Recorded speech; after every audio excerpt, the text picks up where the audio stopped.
Babylon अपने time का एक ऐसा शहर था जहाँ के मैक्सिमम लोग बहुत ही अमीर होने के साथ साथ काफ़ी इंटेलिजेंट भी थे। इतने इंटेलिजेंट कि वो अपना कितना भी पैसा खर्च कर लें फिर भी वो अमीर ही रहते थे। और उन सब की इस वेल्दी और अच्छी लाइफ के पीछे सिर्फ एक ही आदमी का हाथ था, जिसका नाम था अरकाद। अरकाद जो कि बेबीलोन शहर का पहला सबसे अमीर इंसान था, जिसने वहाँ के राजा के कहने पर अपने अमीर होने के सीक्रेट्स वहाँ के सभी लोगों को बताए, जिनको सबने फॉलो किया और आगे चलकर अरकाद की तरह ही अमीर बन पाए।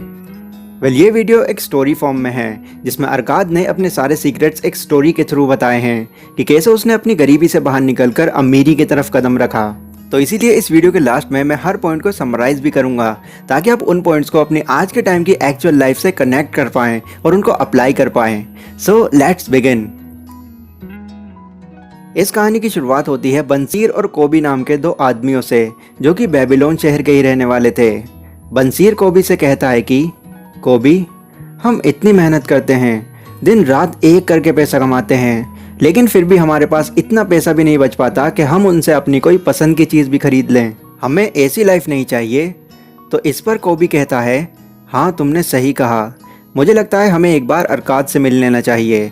सुना है अरकाद बेबीलोन का सबसे अमीर आदमी बन चुका है, हो सकता है वो हमारी कुछ मदद कर दे। इसके बाद बंसीर और कोबी अरकाद के पास उससे मिलने जाते हैं और अरकाद से कहते हैं कि अरकाद, तुम कितने लकी हो, इतनी आलीशान लाइफ जीते हो, कितना भी खर्च कर लो तुम्हारा पैसा तो कभी कम ही नहीं होता। ज़रा हमें देखो, ऐसी लाइफ जीने के बारे में तो हम सोच भी नहीं सकते। अरकाद, एक टाइम वो भी था जब तुम हमारी तरह ही गरीब हुआ करते थे, हमारे जैसा ही खाते थे और इसी तरह के कपड़े पहना करते थे। फिर अचानक से ऐसा क्या तुम्हारी ज़िंदगी में बदलाव आया कि तुम इतने अमीर बनते चले गए? बताओ अरकाद। अब क्योंकि अरकाद एक हम्बल इंसान था, तो वो बंसीर और कोबी को अपना सीक्रेट बताने के लिए राज़ी हो गया। अच्छा ठीक है, मैं तुमको बताता हूँ। हाँ, ये बात सच है कि मैं काफ़ी गरीब घर में पैदा हुआ और पला बड़ा, पर जब भी मैं कोई कीमती चीज़ अपनी आंखों के सामने देखता था तो फ़ौरन मेरे मन में उस चीज़ को पाने की इच्छा जाग उठती थी, लेकिन बिना पैसों के वो पॉसिबल नहीं था। बस तभी से ही मैंने अपने दिमाग में ये ठान लिया कि कुछ भी हो जाए, मैं अब बहुत सारा पैसा कमाऊँगा और एक दिन अमीर बन के दिखाऊँगा। मैंने अपने काम की शुरुआत पत्थरों पर टैबलेट्स बनाने के काम से की। वो काम तो चल रहा था, बट वहाँ पर सिर्फ मैं इतना ही कमा पा रहा था कि मैं 2 वक्त का खाना खा सकूँ। फिर कुछ दिनों बाद मेरे पास अल्केमिस्ट नाम का एक आदमी आया, जो कि उस जगह का काफ़ी अमीर इंसान था। उसने मुझे 2 कॉइन्स पर टैबलेट्स बनाने का काम दिया और कहा, मुझे ये काम 2 दिन के अंदर ही चाहिए। मैंने हाँ कर दी और वो वहाँ से चला गया। मैंने बहुत मेहनत की, पर 2 दिन बाद तक भी मैं उस काम को पूरा नहीं कर पाया। फिर 2 दिन बाद जब अल्केमिस्ट मेरे पास आया तो वो मुझ पर बहुत गुस्सा हुआ। तो इस पर मैंने अल्केमिस्ट से कहा, देखो मैं आपका काम आज ही कर दूंगा और इसके लिए मैं आपसे कुछ लूँगा भी नहीं, लेकिन बदले में आपको मुझे अपना राज बताना पड़ेगा कि आप इतने अमीर कैसे बन पाए। मैं भी आपकी तरह ही अपने आप को अमीर बनते हुए देखना चाहता हूँ। इस पर अल्केमिस्ट ने मुस्कुराते हुए कहा, अच्छा ठीक है, कल तुम मेरा काम ख़त्म कर दो, उसके बाद मैं तुमको बताऊँगा। मैं पूरी रात जागा और उनका काम ख़त्म किया। जब अगले दिन वो मेरे पास आए तो मैंने कहा, देखो जैसा मैंने कहा था मैंने आपका काम पूरा कर दिया, अब जैसा आपने कहा था आप भी करिए। मुझे बताइए कि अमीर कैसे बना जा सकता है। तो अरकाद सुनो, मेरे अमीर बनने की शुरुआत तभी से हो गई थी जब मैंने अपनी कमाई का 10वां हिस्सा खुद के लिए बचाना शुरू कर दिया था। मुझे ये सुनकर बड़ा अजीब लगा। मैंने उनसे कहा, ये आप क्या कह रहे हैं?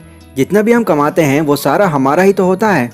तो अल्केमिस्ट ने कहा, अच्छा, जब भी तुम्हारे पास पैसा आता है क्या तुम उससे खाना नहीं खरीद लेते, पहनने के लिए कपड़े नहीं खरीद लेते, क्या घर का किराया नहीं देते? हम इन्हीं पर सब खर्च कर देते हैं। तो बताओ अरकाद, ये पैसा तुम्हारा कैसे हुआ? तुम्हारा पैसा तब तुम्हारा होगा जब थोड़ा ही सही, लेकिन तुम उसको अपने लिए बचा कर रखोगे। अरकाद, वेल्थ एक बीज की तरह होती है, इसमें तुम जितना पानी देते रहोगे उतना ही ये बीज बड़ा होता रहेगा और आखिर में आकर वो एक पेड़ बन जाएगा। तो हर रोज़ ये कोशिश करो कि अपनी कमाई का 10% कम से कम तुम अपने लिए बचा कर रखो। अल्केमिस्ट ने इतना कहा और वो वहाँ से चला गया। फिर 1 साल बाद जब वो वापस से मेरे पास आए तो आकर उन्होंने मुझसे ये पूछा, हाँ अरकाद, क्या तुम वो कर रहे हो जो मैंने तुमसे कहा था? हाँ, मैं 1 साल से अपनी कमाई का 10वां हिस्सा अपने लिए बचा रहा हूँ। अल्केमिस्ट ने पूछा, ये तो बहुत अच्छी बात है। अच्छा ये बताओ कि तुम उस पैसे का अब क्या कर रहे हो? तो मैंने कहा, मैंने वो सारे पैसे अपने दोस्त को दे दिए, जो पास के ही गांव में गया है सस्ते दामों में ज्वेलरीज खरीदने के लिए, जिसको बेबीलोन में लाकर हम डबल कीमत पर बेच देंगे और इससे हमें दुगना मुनाफा होगा। तो इस पर अल्केमिस्ट ने पूछा, क्या तुम्हारा दोस्त ज्वेलरीज का ही काम करता है? मैंने कहा, नहीं, वो तो एक मिस्त्री है। तो इससे अल्केमिस्ट काफ़ी नाराज़ हो गया और कहा, अरकाद, तुम एक बहुत ही बड़े बेवकूफ़ हो। क्या तुम एक दर्जी से बर्तन बनवा सकते हो? नहीं, उसके लिए तुमको एक लोहार की ज़रूरत पड़ेगी, क्योंकि उसे ही उस काम का तजुर्बा है। तुमको अगर ज्वेलरीज ही खरीदनी थी तो तुम ये काम एक जौहरी या फिर सुनार को देते, क्योंकि उन्हें ही ज्वेलरीज की परख होती है, तुम्हारा दोस्त क्या जाने। और फिर वही हुआ जो नहीं होना चाहिए था। वो दोस्त उस गांव से नकली ज्वेलरीज ले आया और मेरा सारा पैसा बर्बाद हो गया। फिर अल्केमिस्ट ने मुझे समझाते हुए कहा, चलो कोई बात नहीं, इंसान गलतियों से ही सीखता है। तुम वापस से पैसा बचाना शुरू करो और इस बार उस पैसों को अच्छे काम के लिए लगाना। अब 1 साल और बीत जाने के बाद अल्केमिस्ट वापस से मेरे पास आया और उसके पूछने पर मैंने उनसे बताया, जैसा आपने कहा था मैंने फिर से वैसा ही किया। इस बार मैंने अपने पैसों से पीतल खरीदा और उस पीतल को मैंने एक शील्ड मेकर को दे दिया, जो हर बार मुझे इसके बदले काफ़ी मुनाफा देता है। अल्केमिस्ट इस बात से काफ़ी खुश हो गया और कहा, बहुत अच्छे, लेकिन जो मुनाफा तुमको हो रहा है उसका तुम क्या कर रहे हो? तो मैंने कहा, मैं उनसे अच्छा खाना खा रहा हूँ और काफ़ी सुंदर दिखने वाले कपड़े भी पहन रहा हूँ। तो अल्केमिस्ट ने कहा, अरकद, देखो ये बहुत अच्छी बात है कि तुम पहले से अच्छी ज़िंदगी जी रहे हो, पर अभी से अगर तुम अपनी बचत को इस तरह से खर्च करना शुरू कर दोगे तो तुम कुछ ही टाइम में वापस से वहीं आ जाओगे जहाँ से तुमने शुरू किया था। तुम्हारी वेल्थ का बीज अभी सिर्फ एक पौधा बना है, तुम्हें उस पौधे को एक पेड़ बनाना है, ना कि उस पौधे को सुखा देना है। उस पैसे से तुमको जितना भी मुनाफा हो रहा है उस मुनाफे को भी तुमको और किसी काम में लगाना होगा, ताकि वो मुनाफा तुमको और मुनाफा ला कर दे। इस तरह तुम अपनी वेल्थ का पेड़ बहुत जल्दी बड़ा कर लोगे। मैंने जो जो अल्केमिस्ट ने कहा फॉलो किया। फिर कुछ साल बीत जाने के बाद अल्केमिस्ट वापस से मेरे पास आए और पूछा, हाँ अरकाद, क्या तुम अमीर बन पाए? तो मैंने कहा, जितना मैं चाहता था उतना तो नहीं, लेकिन फिर भी मैं पहले से बहुत अमीर हो चुका हूँ। मेरे जितने भी मुनाफे हैं मुझे और मुनाफा कमा कर दे रहे हैं। इस बात से अल्केमिस्ट काफ़ी खुश हुए और उन्होंने मुझे अपना पार्टनर बना लिया और इस तरह मैं बेबीलोन का सबसे अमीर आदमी बन पाया। मैं उम्मीद करता हूँ कि जो जो बातें मुझे अल्केमिस्ट ने सिखाई उनको तुम भी अच्छी तरीके से समझ गए होगे और इन सब बातों को अपनी लाइफ में अप्लाई करोगे। उसके बाद ये सीक्रेट्स बेबीलोन में हर किसी को पता चलते चले गए, जिनको फॉलो करके वहाँ के लोग भी अरकाद की तरह ही अमीर हो गए। अब इस स्टोरी के मेन पॉइंट्स पर अगर नज़र डालें तो यहाँ से हमको टोटल 4 बातें सीखने को मिलती हैं, जिन्हें आपको भी अपनी लाइफ में ज़रूर फॉलो करना चाहिए। नंबर 1, पे yourself first.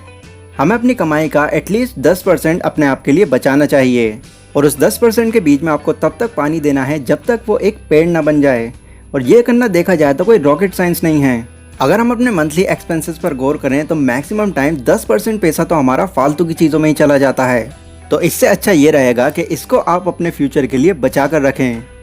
Number 2, control your expenses. हमें अपने खर्चों पर कंट्रोल करना आना चाहिए। अगर आपका अपने खर्चों पर कंट्रोल नहीं है तो 20,000 मंथली तो क्या, अगर 50,000 मंथली भी अगर हम कमा रहे हैं तो हम उनको बचा ही नहीं पाएंगे। और ये साइन आपको ये दिखाता है कि आप पार्किंसंस लॉ की चपेट में आ चुके हैं। पार्किंसंस लॉ ये कहता है कि जितनी आपकी सैलरी बढ़ती रहती है उसी हिसाब से आपके खर्चे भी बढ़ते रहते हैं और महीने के लास्ट तक आपके पास कुछ बचता ही नहीं। तो मेक श्योर पहले ही अपनी नीड्स एंड वांट्स को अच्छे से आइडेंटिफाई कर लें, ताकि आपके एक्सपेंसेस हमेशा ही आपके कंट्रोल में रहें। Number 3, take advice for those who are having great experience on that. किसी भी तरह की एडवाइस हो हमेशा उन्हीं लोगों से लें जो एक्चुअल में उस फील्ड के एक्सपर्ट हों। अगर बीमार होने पर आप किसी प्लम्बर के पास जा रहे हो तो वो आपको क्या ही ठीक करेगा, उसके लिए आपको डॉक्टर के पास जाना पड़ेगा। और number 4, create multiple income sources. शुरुआत भले ही हमारी एक सिंगल इनकम सोर्स से होगी, पर हमें जितना हो सके उतने इनकम सोर्सेज जनरेट करते रहने चाहिए। जितना ज़्यादा आपके पास इनकम सोर्सेज होंगे उतना ही ज़्यादा प्रॉफिट आप अपने पास गेन करते चले जाएंगे। पहले सभी बातें मैंने आपको जॉर्ज सैमुअल की एक financial classic book the richest man in Babylon से बताई हैं। इस बुक में इसी तरह की और भी स्टोरीज दी गई हैं जो आपकी फाइनेंशियल नॉलेज को बूस्ट करने में काफ़ी हेल्प करेंगी। और अच्छी बात यह है, ये बुक इंग्लिश के साथ साथ हिंदी में भी अवेलेबल है। तो अगर आप इस बुक को खरीदना चाहते हैं तो डिस्क्रिप्शन में मैंने आपको एक लिंक दिया हुआ है, वहाँ से जाकर आप इस बुक को खरीद सकते हैं। लाइक और शेयर कीजिए अगर ये वीडियो आपको ज़रा भी यूज़फुल लगी हो तो। एंड इसी तरह मुझसे और भी ज़्यादा कनेक्टेड रहने के लिए आप मुझे इंस्टाग्राम पर भी फॉलो कर सकते हैं। तो मैं मिलता हूँ अपनी अगली वीडियो में, तब तक के लिए टेक केयर।